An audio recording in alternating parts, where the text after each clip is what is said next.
आज सुबह सुबह सामायिक करते ही जैसे उठा तो हमारे संघस्थ ब्रह्मचारी भैया राजेंद्र जी ने बताया कि आज गुरुवर विद्यासागर जी महाराज की संलेखना हो गई है।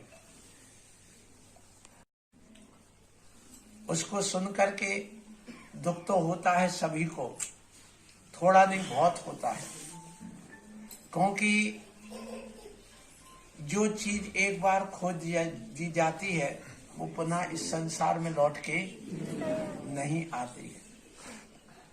एक विद्या युग पूरा बीत गया है, जो 21वीं सदी में अस्त हुआ है और 20वीं सदी में जिसका उदय हुआ था। आचार्य शांति सागर जी महाराज के बाद में यदि कोई विशेष आचार्य हुए हैं इस दुनिया में, आचार्य सभी हुए, बहुत हुए, हमारे गुरु महाराज अभिनंदन सागर जी, विपुल सागर जी आदि विद्यासागर सब हुए, लेकिन इन सब में विद्यासागर जी महाराज का स्थान एक अलग ही रहा है। उन्होंने अपने कल्याण के लिए तो तत्पर रहकर कार्य किया है, लेकिन समाज के लिए भी उन्होंने काम किया है, देश के लिए भी उन्होंने काम किया है, जन जन के लिए काम किया है। और मैं तो आज भी बताऊं, जब से उनका ये समाचार सुना है तब से मेरे अंदर उनकी वाणी वैसे गूंज रही है जैसे भगवान की दिव्य ध्वनि हो। क्यों?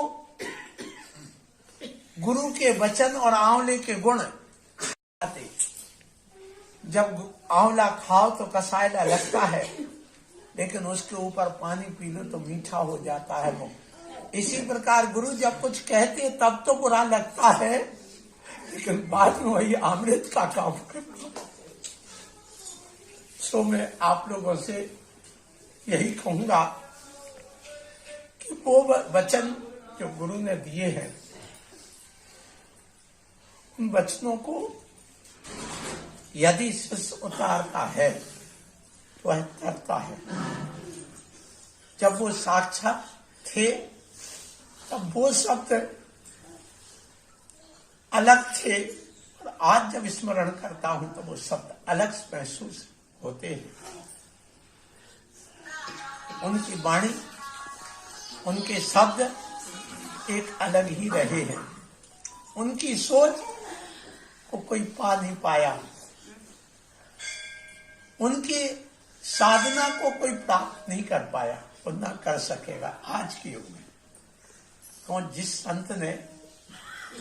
संत ने 50 वर्ष तक नमक ना खाया हो, मीठा ना खाया हो, जिसने फल सब्जी ना खाई हो, वह कैसे रहा होगा?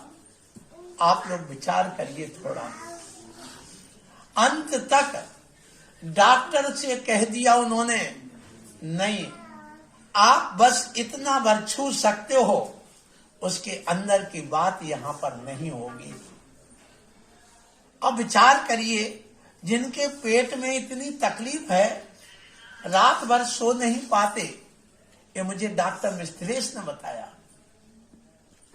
और जिनके शरीर में इतनी वेदना होने पर पूरे शरीर में वेदना हो गई, पीलिया हो गया, और जिनको लीवर बिल्कुल भ्रष्ट हो गया, यूं मान करके चलो, तो भी 3 दिन पहले से उपवास करके बैठ गए, पद छोड़ दिया, और पद छोड़ने के बाद में संघ को आगे करके पीछे विहार करके 5 किलोमीटर आगे पुनः आ गए कि अब मैं सबसे मुक्त हो गया हूं, अब मेरा कोई से संबंध नहीं। पना उनका अपने आप में विशेष लगता है।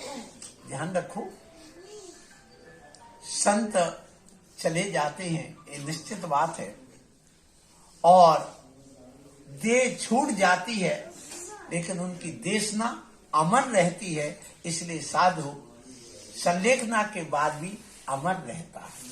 आज हम कुंद स्वामी को जानते हैं, उमा स्वामी को जानते हैं, क्यों?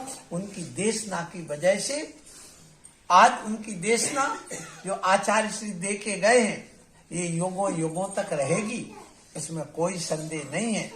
इसलिए मैं आप लोगों से कहूंगी, इसलिए महान है, इसलिए महान रहे कि जिन प्रधानमंत्री के लिए लोग बुलाने के लिए कितना सोर्स लगाते, कितना क्या क्या नहीं करते, ऐसे प्रधानमंत्री बिना बुलाए गुप्त रूप से अपनी गुप्त वार्ता करने के लिए आचार्य विद्यासागर जी के यहाँ जाते हैं, तो कितने महान है ये अपन को सोचना है, कितने महानता रही उनकी। बस यही मैं कहूंगा आज इस समय कि भगवान आपकी जो दिव्य ध्वनि है हमारे लिए भगवान है, आपके वचन दिव्य ध्वनि है, मेरे जीवन में आए। और अंत में आज मैं यही कहूंगा, हे गुरुवर, कि जैसी आपके वो वचन मेरे अंदर दिव्य ध्वनि के रूप में गूंज रहे हैं, आने वाले समय में भगवान आप तीर्थंकर बनना, हम सब लोग सभाओं में बैठ करके और आपकी दिव्य ध्वनि सुने। बस यही हमारी भावना है। आपके आज इस संलेखना दिवस पर मुझे खुशी भी है और दुख भी है, इसलिए कि खुशी इस बात की कि गुरुवर आपने मुझे कीचड़ से निकाला, और दुख इस बात का है कि आप छोड़ के चले गए, लेकिन आपके वचन मेरे जीवन में काम आते रहे। इसी भावना से नमोस्तु नमोस्तु नमोस्तु।